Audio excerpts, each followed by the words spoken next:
Hello there. Welcome back to the podcast. I'm super glad to have you here, Matan. Hi everyone, excited to be here. So, tell me, who is Matan? Who are you? I'm a juggler. I'm 26 years old. I'm also a software engineer. I've been juggling since I was 6 years old, and it's become a large part of my life. These days, I work professionally as a software engineer, as I mentioned. I've been doing that the past couple years. Um, yeah, excited to be here talking about juggling. Yeah, that's awesome. So, how did you discover juggling like so young? Tell me. Yeah, I'm not sure what my first exposure to it was, but I know that we had this little ball and ramp toy where the little plastic balls went down the ramps, blah blah blah. And I decided that I wanted to learn how to juggle, so I was picking up th three of those little plastic balls, and I was trying to do the shower pattern actually. I didn't know that Cascade was easier, and I was super persistent, like really trying to learn. And then my family was at a kite festival randomly, and I saw the Rochester Juggling Club there, which especially at the time, this was 2002, was one of the most active and skilled juggling clubs probably on the planet. And they showed me how to juggle, and I was like my first juggling memory is standing in front of one of them, and he was showing me the cascade, and because I had been putting in so much practice, I learned the cascade like right on the spot. And then he was showing me how to throw one up high and then go back into pattern, and could not do that. That was absolutely beyond me. But that was my introduction to juggling. I started going to juggling club every week after that. So, so that like when you saw super good jugglers in front of you and you were like doing your three ball shower, you were like flabbergasted and like you knew that was your thing. I, I can't read into like 6-year-old mind, but I was extremely motivated and excited to just like dive in, and I spent a lot of my free time doing it when I was 6. And it's very known that you were doing six balls at 6 years old. So how did you went from three ball shower at six, early six, and then like doing six balls in your later six? Yeah, That's I mean I'll crazy clarify that improving. I couldn't actually do the 3 ball shower. That was just like what I was trying to do. I just never actually got there. Um, but I learned how to do 3 balls around my 6th birthday. I don't remember if it was a little before or a little after. And I was making fast progress throughout the year, and at some point I knew that like 6 was that nobody had done that before. That would have been like a record, and so that was like my goal all year. And I cannot tell you how I made so much progress. I know that at some point I got a like kind of informal coach from the juggling club, someone who is much better than me and helping me train like once every week. Um, and then come April, my birthday was at the end of the month. I was like really, really motivated to try and get it. And then I remember learning that you didn't actually have to keep the pattern going until you got 12 catches, that you could actually make 12 throws and then stop. Hmm. And that kind of unlocked it for me. And I got the qualify, and the next week they brought in video cameras, and I was able to do it again the next week for video evidence before my 7th birthday. So that was like the first time in the world someone did like six balls at such an early age. Uh, as as far as I know, the juggling community at that time did not know someone who had done uh, like juggled their age, so to speak, at an older age. From what I know, Anthony Gatto did 3 at 3, 4 at 4, and 5 at 5, but did not do 6 at 6. I did not do any of the previous, but I did do six at I six. think the most impressive thing is like in 1 year you went from not even learning three ball shower to then qualifying six. Yeah, a lot of good inspiration around me, and a lot of time spent when I was 6. I guess I'll also mention that I started playing music very young. I started taking violin lessons when I was 4, and I had a teacher for that. So I did have a decent amount, like 2 years of formal training in how to practice things. So it wasn't like this was the first thing I tried to practice. It was just the thing that was my own and self-driven, as opposed to my music, which was I had a teacher for, and I had a lot more hand-holding and stuff like that. Right. So you were like conditioned to be like a sponge and learn like super quick, super fast as a young age. More or less, yeah.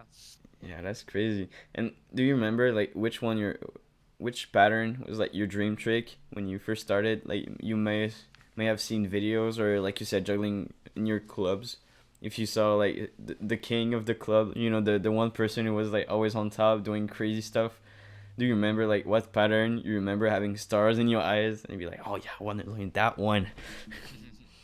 I mean, so if I don't think I saw really any videos when I was that young, because it was 2002. I don't think I had much access. But I definitely saw people working on five clubs and was totally starstruck by that. I will remember watching Wes Peden learn how to juggle seven balls because he was only 13 and he had to learn how to juggle seven balls at that point. But I was totally starstruck by that. Um, I don't remember any specific dream patterns at that age. I can tell you that as a teenager, when I came back to juggling, I guess I skipped over the part where I quit juggling. But I had some like lifelong dream tricks, and that was like five club back crosses and seven clubs, and the kind of more or less standard like Yeah. these are elite tricks. Yeah, I see it. Yeah, I think every juggler had their phase of doing five clubs and then doing back crosses. That was their dreams and stuff. I'm still in that back crosses phase because right now I am learning. I'm like trying to get seven ball solid, but I cannot even do like a qualify of five ball back crosses. So I think I'm lacking. So right now I'm practicing a lot on back crosses. Ball back crosses are really, really hard. I when I came back to juggling when I was 14, I like started working on back crosses immediately and have been working on it ever since. But it's really ball back crosses specifically take so much flexibility that you really have to build the muscle memory over a really long term.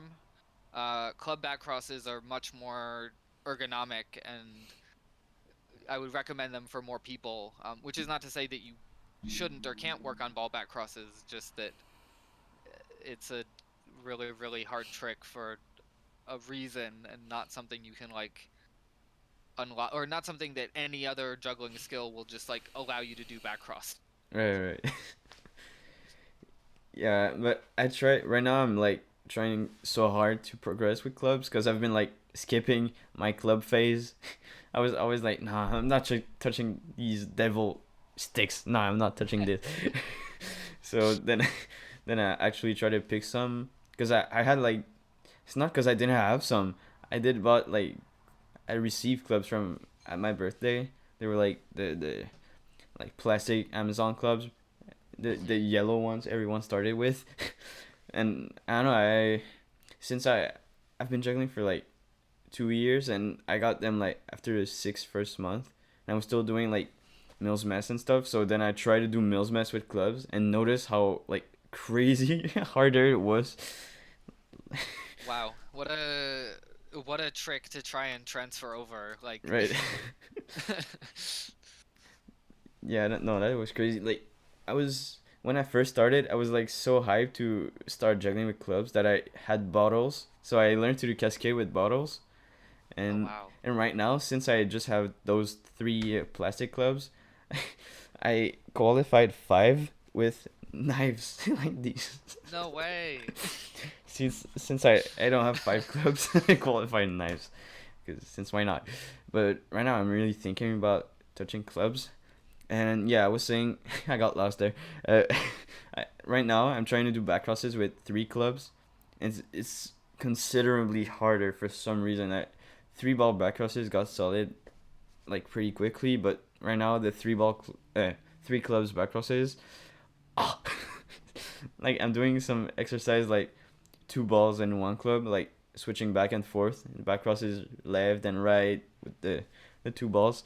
But once I picked like the three clubs, and then I I throw the first on the right, then the left one just flies 20 meters away. My reflex just throw them so far. So, yeah, it doesn't feel organic for now, but yeah, I think you're right. When you do back crosses with clubs, you have like so much more handle, more grip.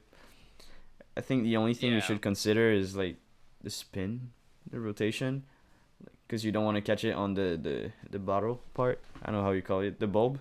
How do you call it? The bulb, yeah, or Right, the wrong end. I hear people the use wrong different end. terms. Could definitely be some the good end for some tricks, right? Like, have you Oh yeah. experimented like with body rolls? Hmm. Yeah, that's the good end, because body rolls are like usually easier from the bulb, because like the weight is in front of you, then you can just swing it, then it's gonna come back on you, right? Yeah, no, I say good end mostly facetiously because if you're doing the right things, then you're using both sides. Definitely a lot of traps and a lot of body rolls and different things that you will catch the bulb with. Do you remember when you restarted juggling when you were in your teenage years? What like what type of practice you had? Do you remember like doing certain milestones, then switching to a different style or a different prop? Most of my teenage years was, I guess most of it was like technical ball juggling. I really liked back crosses, and uh, doing site swaps was a really big theme throughout all my teenage years, and trying to build up my ball technical numbers. I did get sidetracked with like some club tricks, like the over the shoulder roll and like chest placements and stuff, or just whatever I saw was like getting hot at the time. I was like, ooh, shiny thing, I want to go work on this. And I never juggled clubs a lot, but I always tried to not completely ignore it because I knew I would probably get interested by it at some point, and not ignoring it would benefit me. Um, yeah, does that answer your question? Yeah, it did. It's- right now, when I imagine Matan, like I think everyone have the image of big numbers and side swap and some body throws as well. Like your signature elbow catch. Yeah, that one. How did you discover like the I don't know how you call it, like the artsy the artsy style of ball juggling? Like you went from back crosses to like practicing like behind the head shower and this type of body throws. So how was that? How Uh, did you discover that? yeah, the behind the neck stuff and the elbow catch stuff and a lot of the body throw stuff started in college. When I got to college and I was living in a dorm and was living in had a low ceiling, that like helped me motivate to learn some three ball stuff. And one of the big projects early on, freshman year, was actually getting the behind the net cascade at all, because I couldn't do it at that point. Um, and elbow catches, I started around the same time. I think that I saw them. I probably have to attribute Jacob Sharp to being like one of the first and, excuse me, biggest influences for elbow catches. I also, around the time of learning elbow catches, I was thinking about what style was in juggling, like what Mm-hmm. makes a stylistic trick, what makes style, whatever. And I realized that a lot of the jugglers that I associated with having style did things with fully extended arms, which had like a sharper shape, a bigger shape, more intentional and whatever. And I realized that elbow catches had that kind of built in. That in order to make an elbow catch, you had to have your arm fully extended. So that thought process was one of the reasons why I got really into elbow catches, and made them a normal part of my juggling to the point where I can just kind of use them wherever and not really think about them. Right. And like, how did you knew that you had like a really big crush for side swaps? Especially, you have an iconic video called Side Swap. with colors. What's the name of that video? Something like that. Yeah, Yeah, I don't something remember if along it's those called lines. colored site swaps or whatever. Yeah, right. So that video is like crazy. When people see side swap, maybe they're like, oh, it's just higher and lower and numbers, whatever. But when you see with colors, you see like how much organic like you have to make your throws. Because if you make like one way too high, you know that the one you just made under that one is gonna catch like too quick, and then you're gonna be messed up for the next throw. So how did you discover like your whole crush and your whole love for the side swap part of juggling? Yeah. I think my love for site swap came in high school. I've always been really big into math and stuff like that. And I played a lot with the Juggling Lab site swap generator, just inputting different parameters and seeing different patterns. And I think that working on site swaps and just iterating through a lot of different ones has really, really helped my technical juggling. Just like solidifying the different numbers in different ways. Um, and I realized at some point that I cared more about the shape of the tricks than I did about the quote unquote technical difficulty. So I kind of just fell in love with the actual different shapes you could make, juggling, say, 5 or 6 objects. Um, and so colors was kind of a natural extension of showing those shapes to people, like showing them as I see them to whoever's watching, kind of differentiate different parts of the patterns. And the color coding came somewhere into college. I mean, part of it, I have to give a shout out to Cathedral Juggling Balls. Uh, I switched to Russians going into college and really wanted a different colors of Russian juggling ball, but didn't have good access to it. And so when I was at an IJA festival and I looked over and I saw the cathedral juggling props, I saw like just a big stand with like 12 colors of Russian juggling balls, and I was like, okay, if I like those, I'm switching. Right. And then I fell in love with them, and now they've been my main prop for 4 years, 5 years, something like that, a long time now. Because right now you have like your signature big hard shell Russian. I think they're underfilled, aren't they? Yeah, I mean they're not as quite as hard shell as you might think they are. They have a little bit of give, but they're 76.2 millimeters, and 100 grams. So they have about a third full of salt. So they have a decent Russian effect, but they're not as extreme as say a Norwick, which is way more underfilled. Mm-hmm. So so you were juggling Russian before? My bad. Beanbags before? I was juggling beanbags until like senior year of high school or something, when I was introduced to Russians and my friends made them, and so I tried them and I ended up really liking them. Yeah, same. I started with beanbags, then a friend named Casper Westlin.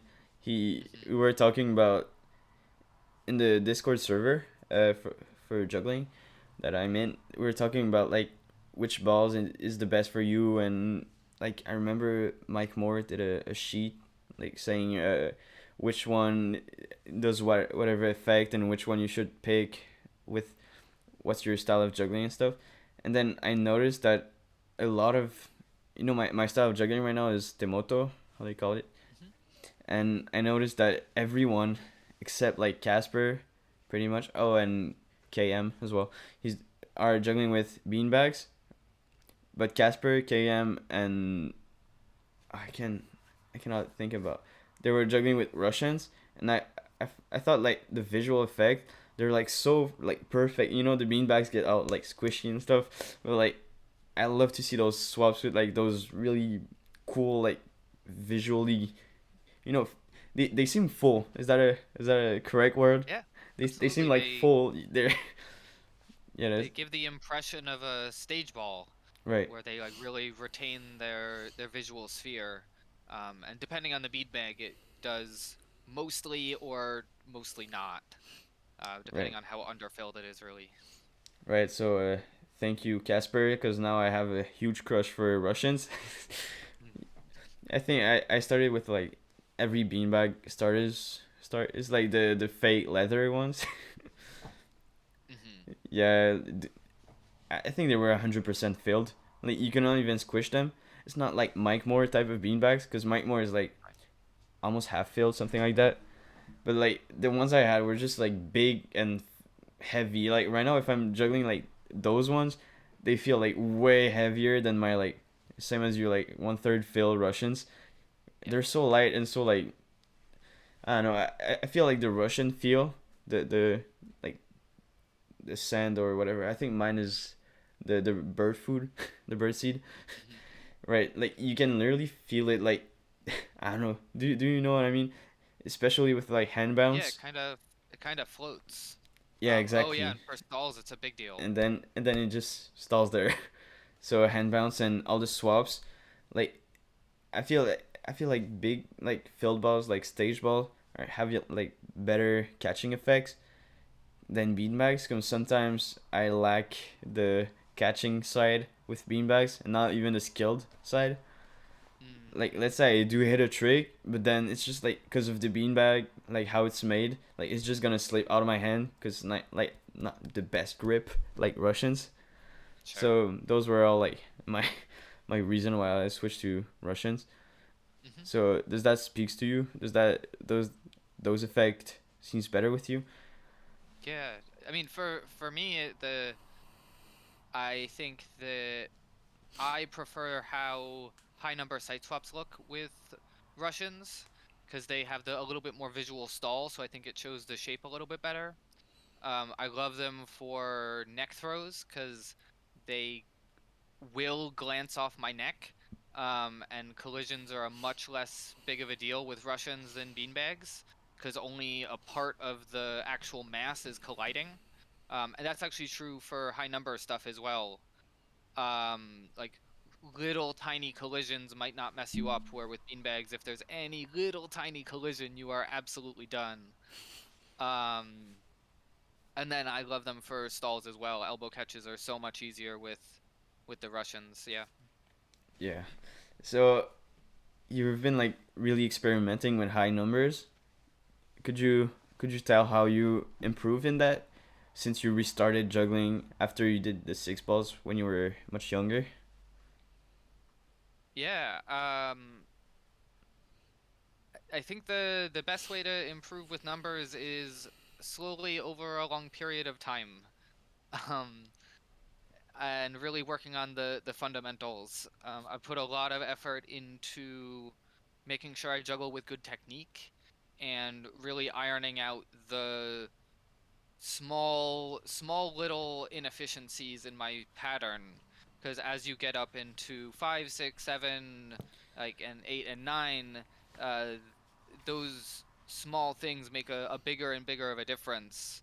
So you're like trying to fight against those once you get up in balls, you're really fighting a losing battle. Mm-hmm. So I think it's always better to go back to the fundamentals and improve the base in which you're building from. And then with numbers, you just have to, at some point, go for achievement. You have to try your hardest thing over and over and over and over again. Uh, to had some repetition to it. So do you remember like at what age or how you improved from the six ball qualify? Do you remember how you went up the numbers? Oh, sure. So I was working on 7 when I came back to juggling when I was like 14. I don't remember exactly when my first qualify came, but then was started working on 8. I think I was like 16-ish, and I think I qualified 8 with the Wimpy pattern, and then I think a little bit later with Fountain Async and Sync. 9 balls, I think I first qualified. I don't remember if I was 17 or 18, but my friend had some. small underfilled G balls at a RIT juggling festival, and he was trying 9 with them, and I was like, oh, I haven't tried 9 much. And I think that I ended up qualifying 9 the first weekend that I tried it. And then I've just kind of extremely slowly improved my 9 since then. Yeah. I got 102 catches, which is still my personal best, like 5 years ago now. But even still, I think my 9 is more consistent and better than it was then, even though I haven't broken my personal best. A 9 is such a big milestone. Like, I think a lot of jugglers see like 7, like, the big thing, but once they get to 7, they're like, oh, it's kind of accessible. Like, you can do some tricks. Like, as a fact, people do side swap with 7. I think that's a that's the thing you barely see with the 9 balls. So you see how big the gap is, and 8 balls is just, it's literally in between. Like, 8 balls is accessible from someone who qualified at 7. Even a flash 8 balls, if you get solid, you can qualify it kind of soon. I'm saying that, but I didn't even qualify it yet. I have like 12 catches of 8. Yeah, but 9 balls, like, I want to buy like the small bean bags, like the red ones. I don't even remember the name, but I because I suck so much right now. Like, the way you start it is like with the two on top, then you start a cascade, then you kick up. That that method is like way too hard for me. So I'm not even like attempting to even flash 9 with this method, because like Hmm. it's so, like, even doing endurance with like the three in your hand plus one on top and doing cascade like this, Hmm. just this in endurance is still like kind of wobbly. Like, you cannot even, I mean, if you practice it, maybe you can throw it like precisely. But right now, it's so like unprecise that I gotta throw it like so much Sure. early or with a weird timing. So that's why I'm not attempting this. Hmm. Maybe with like a dead start with just like all in my hand, and then I all in one shot. Maybe I'll get it. But right now, I only have like some hacky sack I bought from the dollar store. Why? Hmm. I can't pull it.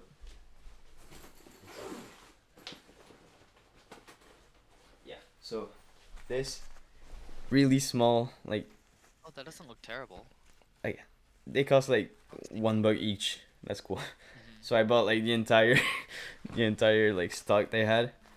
They're pretty ugly, but they do the job. So I could like I could stack like to do up to 12 balls, because I could do like 3 in a row, then 3 in a row here. But I feel like it's such a weird thing because they're all like squishy.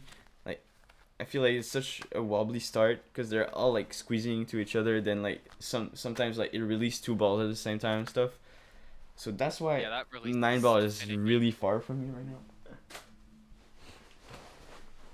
Yeah, definitely I have gotten a lot better at the start over time, and now at this point it just feels like a regular start, but starting 9 balls is not a good time overall. Yeah, right. People. There's like a meme in the juggling community that 8 ball is like the no go pattern, like the pattern you should skip. People say go skip 8, like you go 7 to 9, but 8 is actually like the most accessible big number.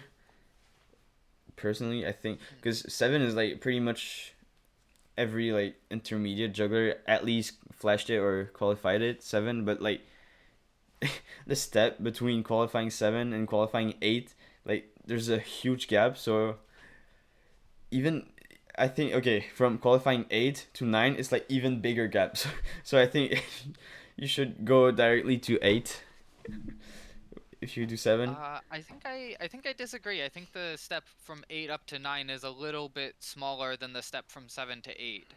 I do think that 9 poses a lot more problems with starting it, but I think just holding the pattern, um, 8 becomes pretty difficult, even if it is a lot more accessible to get the first few catches.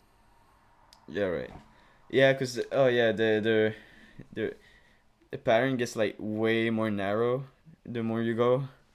But I'm th- I'm talking with the minimal experience because right now I just did 12 catches, but it felt like way more accessible to qualify it than 9, even flashing 9. I think I'm way closer to qualify 8 than flash 9 right now. I think that's possible, especially if you're struggling to start 9. But I think that start how difficult 9 is to start and how difficult it is to qualify are different things. Mhm. Yeah, right. So how was your 9 journey? You did your best record 4 years ago, and you're still working on 9. Like we still see clips of you working on 9. So how is that working? How how's the progress with like such a big gap? Because like it's really like clashing. You started at 6, going up to 6 balls in like 1 year, but then you've been like practicing 9 for 5 years. Like how is that progressing? Yeah, I mean, I would say that I progress extremely slowly. Um I guess I chase the energy. If I have energy and I'm in a place and I want to practice 9, then I do. But sometimes I'll go for a couple months without even throwing 9 at all.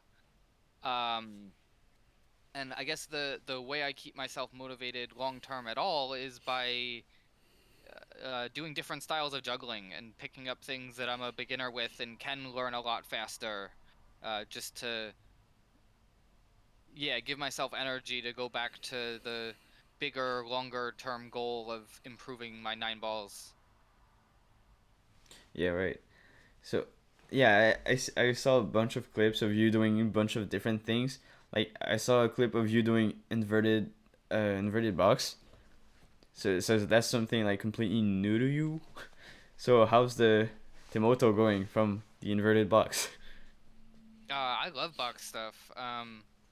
I was really influenced by Quinn Lewis, like being with him in Rochester, and Mike Moore, living on the East Coast and getting to go to some festivals with him. And then I got to hang out with Dan Barron for a summer in Chicago.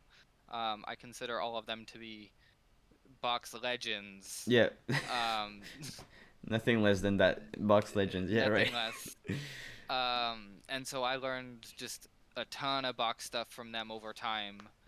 And now I haven't like really pushed a lot of my box stuff in a long time. But uh I have some tricks that I just have I like unlock. I can just do them whenever I want. I have like switch inverted box and switch dome like inverted dome box and uh inverted box with a swap and kind of that level of trick. But I kind of more use that in other stuff more than like specifically practicing interesting new box patterns and Mm-hmm. trying to push that stuff Yeah, right, recently at least. right.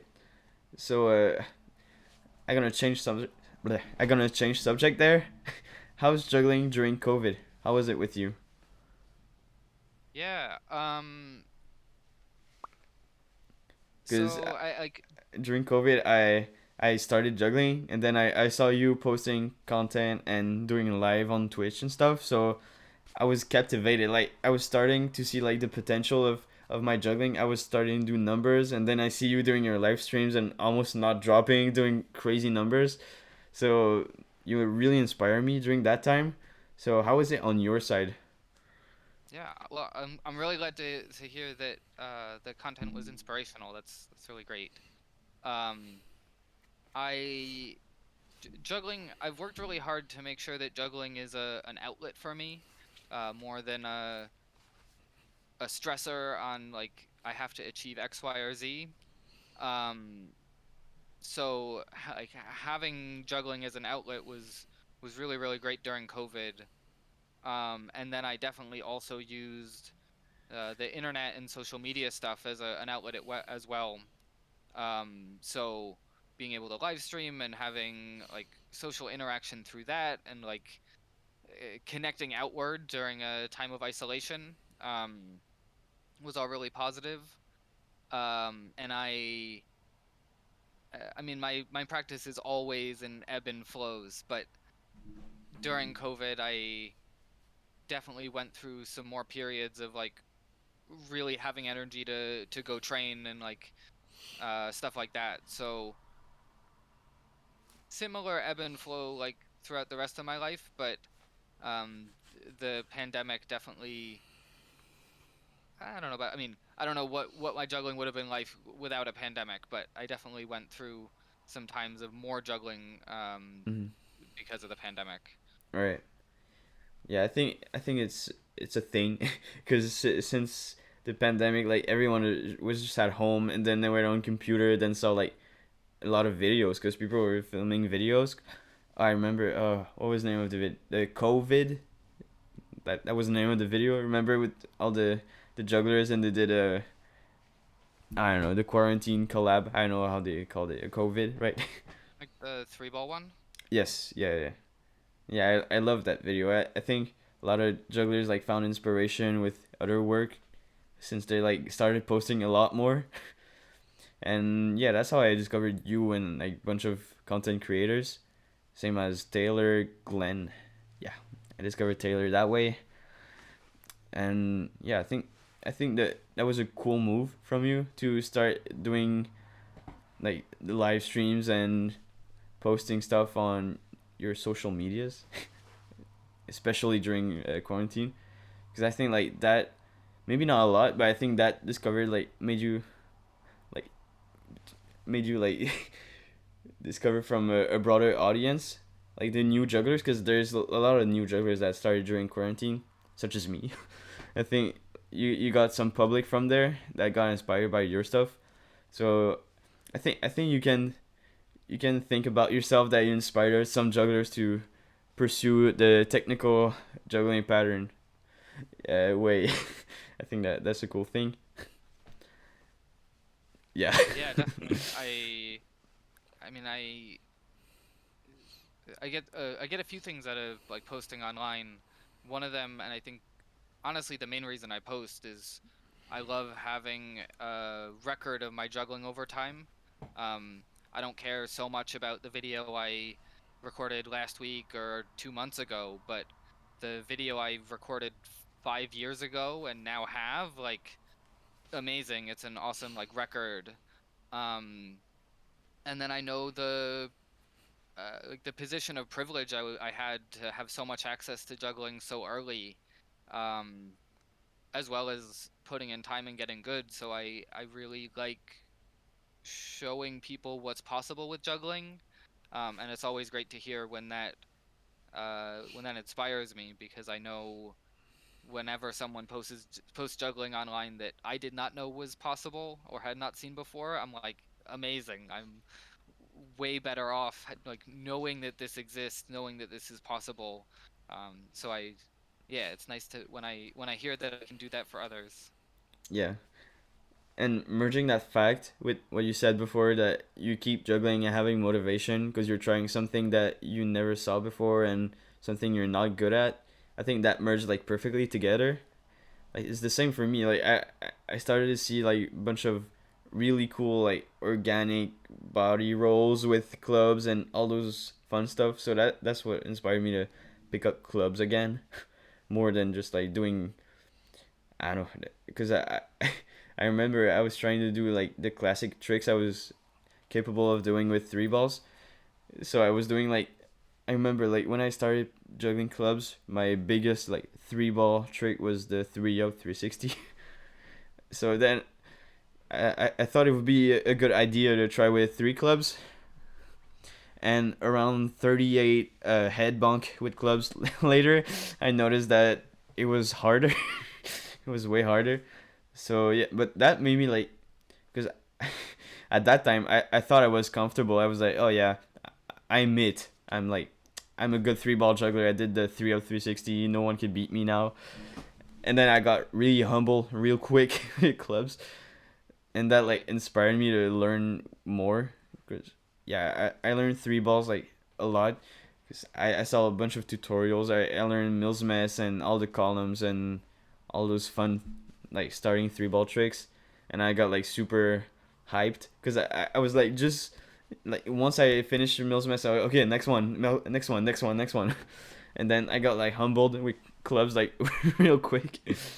So yeah, I think it's the same way for me. Like I got motivated to try body throws and a lot of different stuff because I was getting like way too narrow into the Temoto way.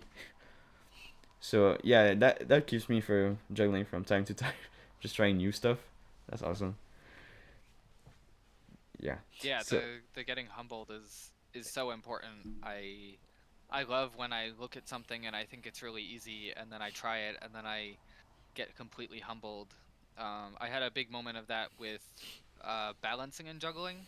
I was like, oh, as soon as I learn, like, get a little bit better at balancing, it's gonna be super easy because already can juggle and stay in one place. And then I realized that that's just like absolutely not how that works. yeah, no, cause then you realize that if you're balancing, you gotta compensate. Like if it's going this way, then you gotta compensate. Then you're moving. Like you're already broke the fact that you say, "Oh, I can juggle without moving."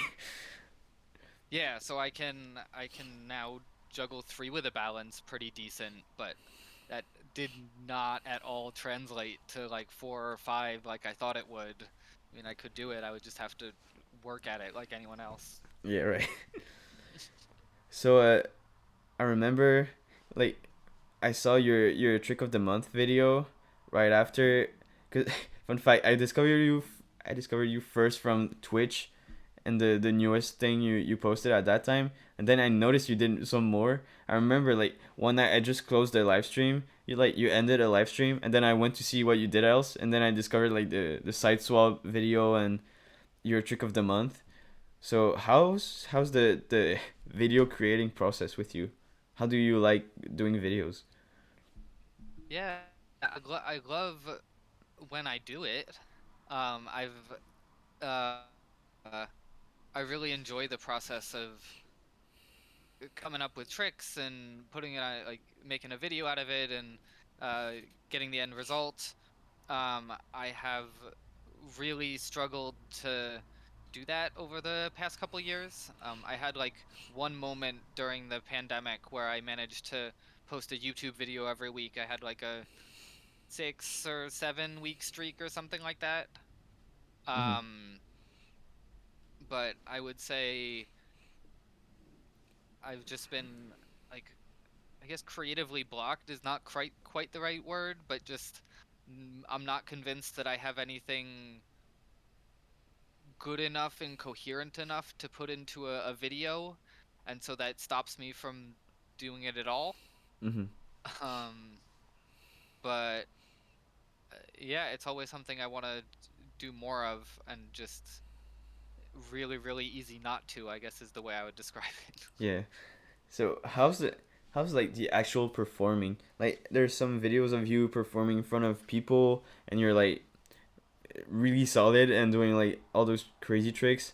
Like how's the way to be like super solid with like such, how do you call it? So niche tricks, like the stuff you never see and then you do it like super solid in front of people. So how's the processing in that? I mean, I think that stage performance is, you have to treat it as its own skill.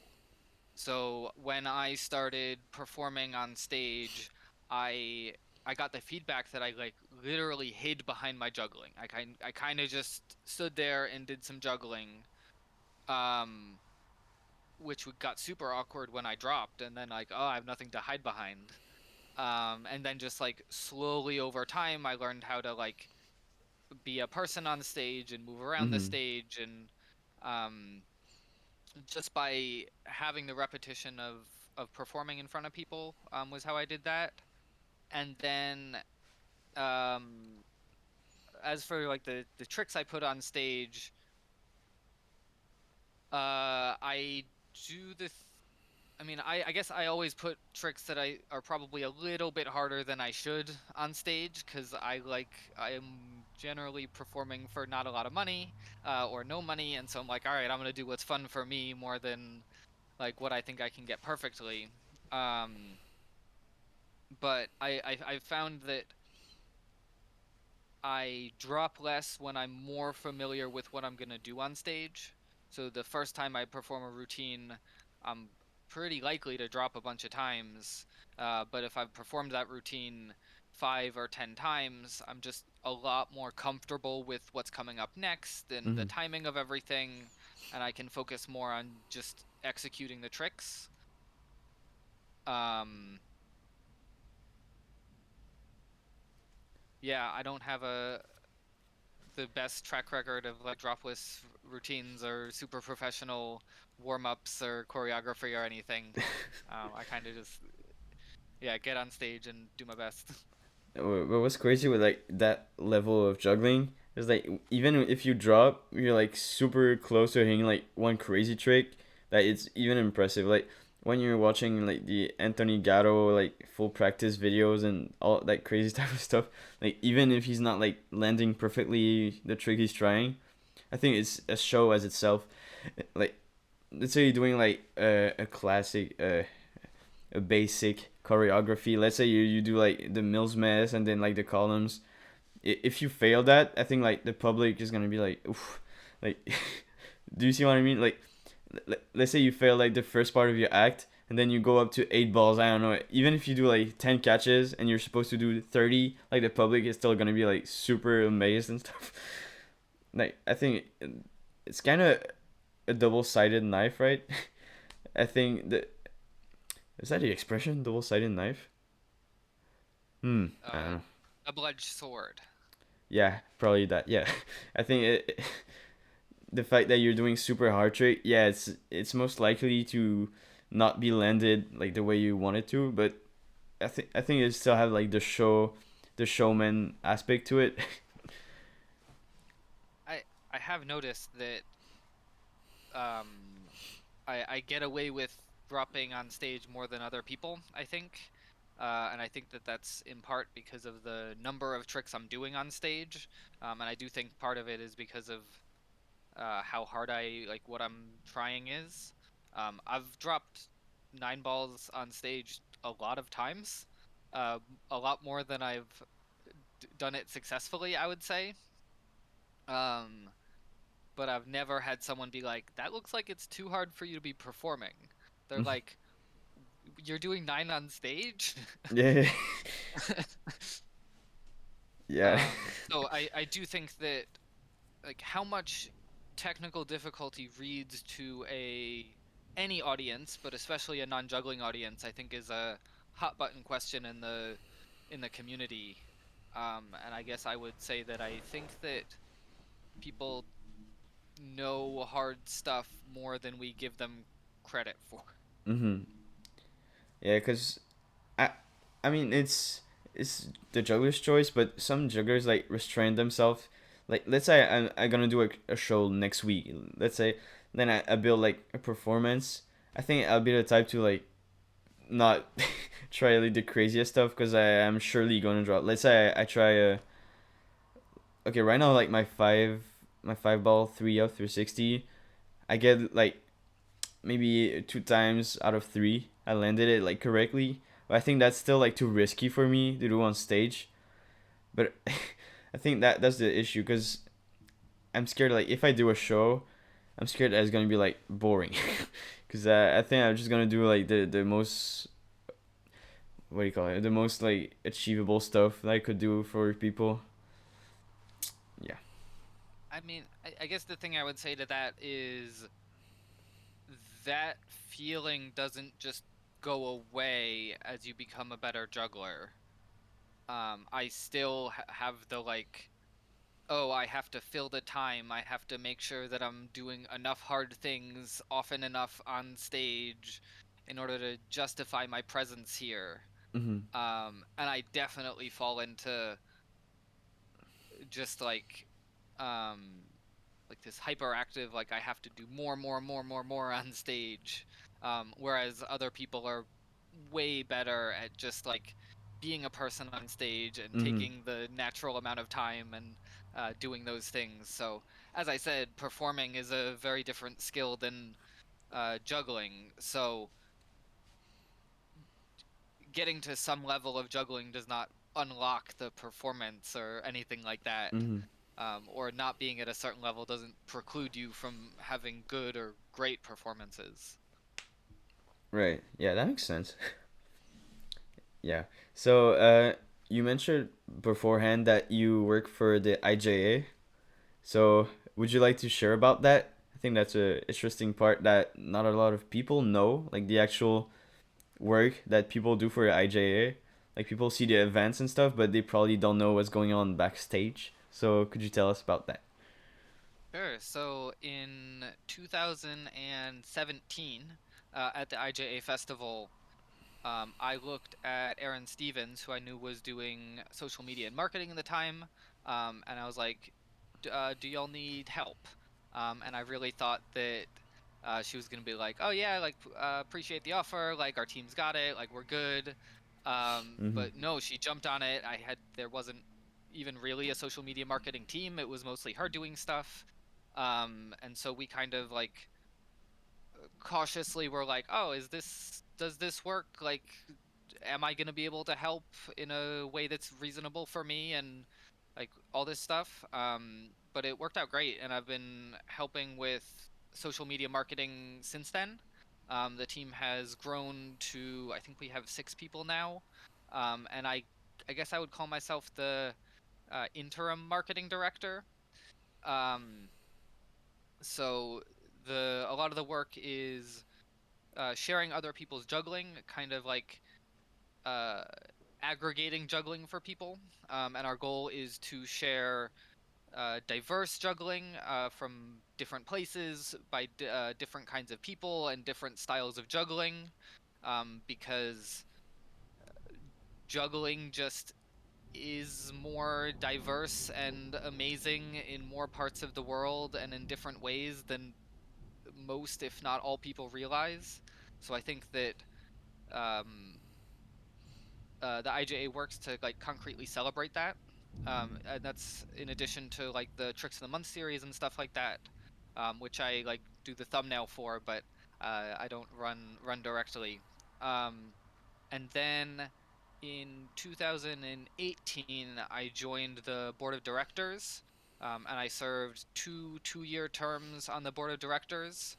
The board of directors is 7 people who basically make the high level organizational decisions. They meet twice a month. Um, and any of the programs, if there's budgetary considerations or different things, have to go through a motion to the board, so the board gets to vote. And there are monthly reports about the different programs and different things going on. So I sat on the board for 2 years, and then this July was the turnover at the IJA festival, and I decided not to run for a third term, but I'm continuing my work as, yeah, we'll call me interim marketing director. Yeah, that's Uh, awesome. So, yeah, that's cool. So, yeah, that was a lot of fun. Thank you for participating in that. So, yeah. what could we expect from Matan in the future? What's going on with you in the future? The future? Wow, in the future. Yeah, thanks for having me. This was a lot of fun. I think in the future I'm hoping to post more juggling and do more performances at juggling festivals and stuff like that. I'm performing at the Portland Juggling Festival coming up in well, probably before this actually gets released, but after this gets filmed. Uh, yeah, hope to have more social media content and more in-person juggling performances and workshops. Right. That's awesome. So if y'all wanna follow Matan, his handle is just there, down there, at Matan Juggles on Instagram. And what's your YouTube, Matan Presberg? Matan Presberg. Right. And if y'all want to check my stuff, but whatever. Especially check Matan stuff. It's really nice. So yeah, that was a lot of fun. Thanks for being here.